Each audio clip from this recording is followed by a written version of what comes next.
Welcome to We Hope in God channel. I've been spending a lot of time recently in the Old Testament.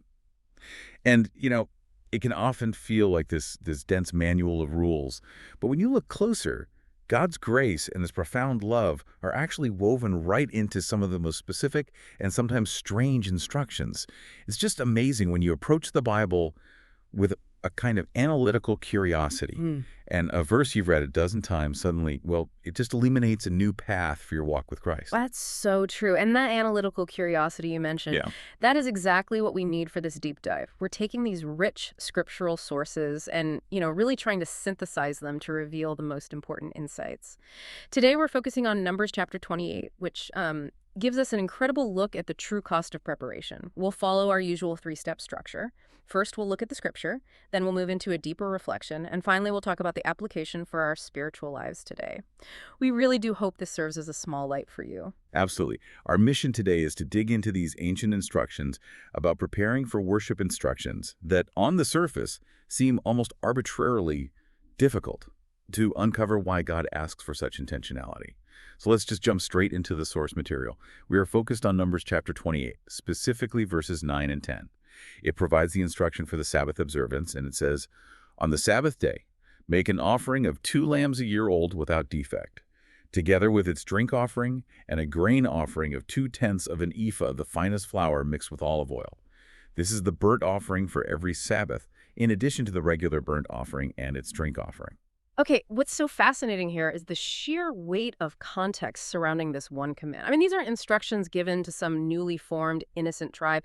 These detailed worship requirements were issued right after the people of Israel had just finished 38 grueling years of, wilderness training with God. Yeah. They had seen miracles, they'd experienced immense hardship, and they had learned what it meant to rely solely on Him. They knew His power, and crucially, they knew His grace. So after nearly 4 decades of being sustained by manna, by water from a rock, after literally being carried through the desert, God says, okay, now that you get it, now that you understand my provision, here is how you formalize your honor and enter into my rest. Precisely. And we should probably clarify a couple of things for anyone listening today. Mm-hmm. First, the Sabbath here wasn't always just the weekly Sunday service we think of. The ancient Sabbath often referred to, these significant appointed times, like monthly or quarterly festivals. It's a big deal. A huge community event. And second, when the passage mentions 2/10 of an ephah of the finest flour, that's a technical measure, sure, but what it signals is scale and quality.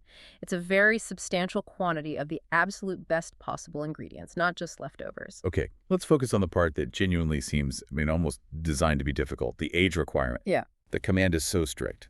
Prepare 2 lambs, a year old without defect.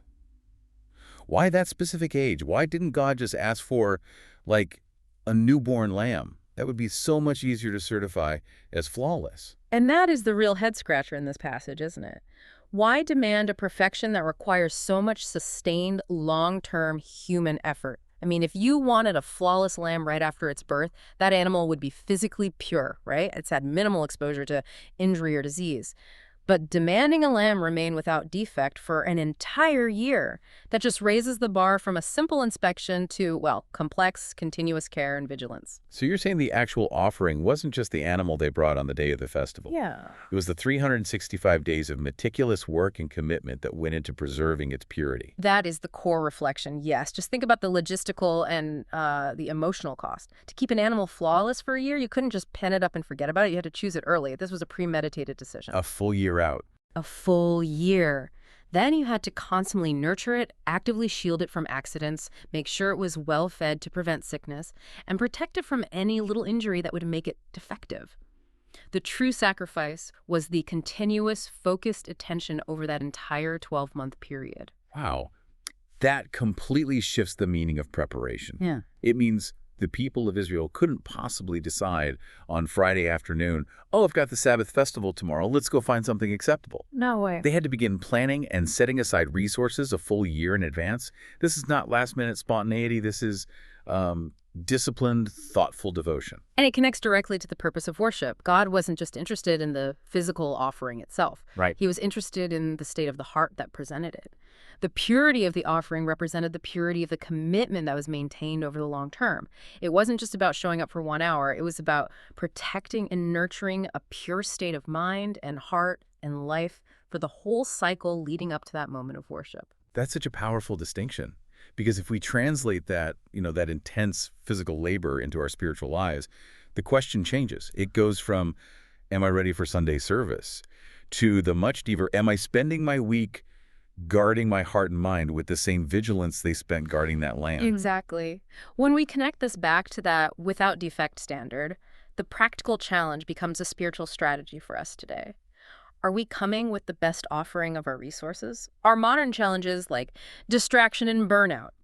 We often bring the Lord the frayed, stressed, and exhausted leftovers of a chaotic work week, and we assume that an hour of singing and praying will magically make us pure. Oh, I have absolutely been guilty of that. I'm rushing to finish my to-do list. Yeah. Maybe I squeeze in 5 minutes of devotion on Saturday night, and then I wonder why my worship feels distracted or shallow on Sunday morning. I'm bringing a defective offering, not because I don't love God, but because I haven't implemented the necessary, year-long discipline of protection. That's the key discipline, protection. The analogy is so strong.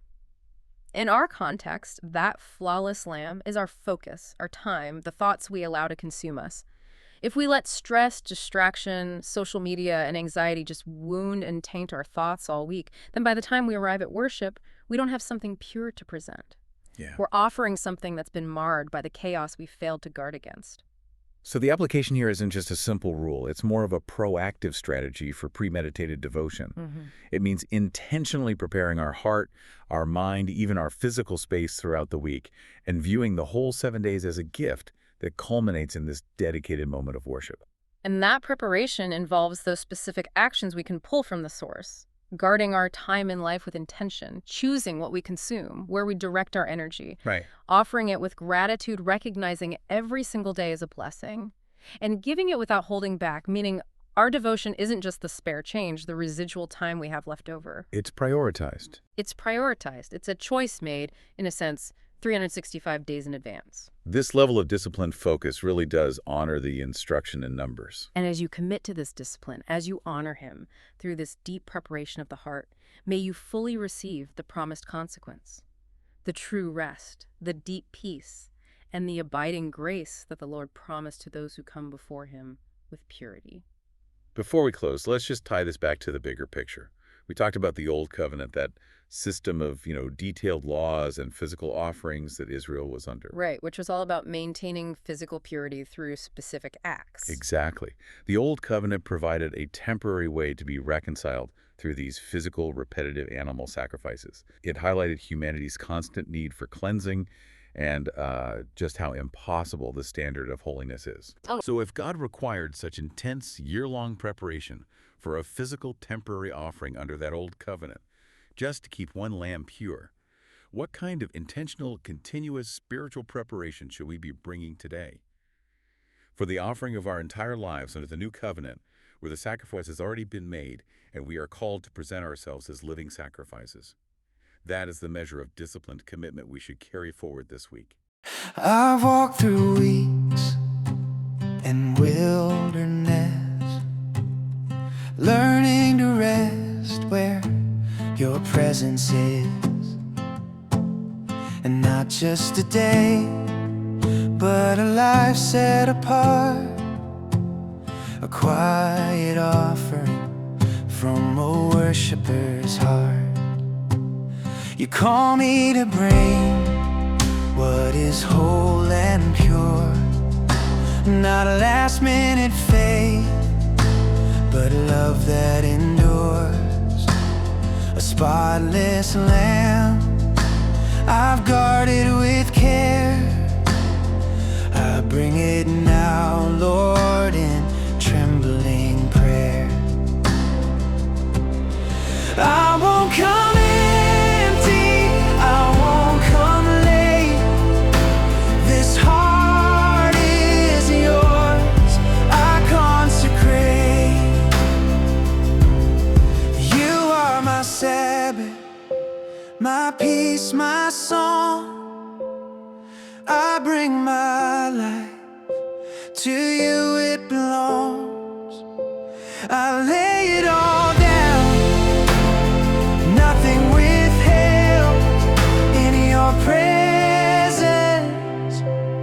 my spirit is healed. I've walked through weeks and wilderness, learning to rest where your presence is. Not just a day, but a life set apart, a quiet offering from a worshiper's heart.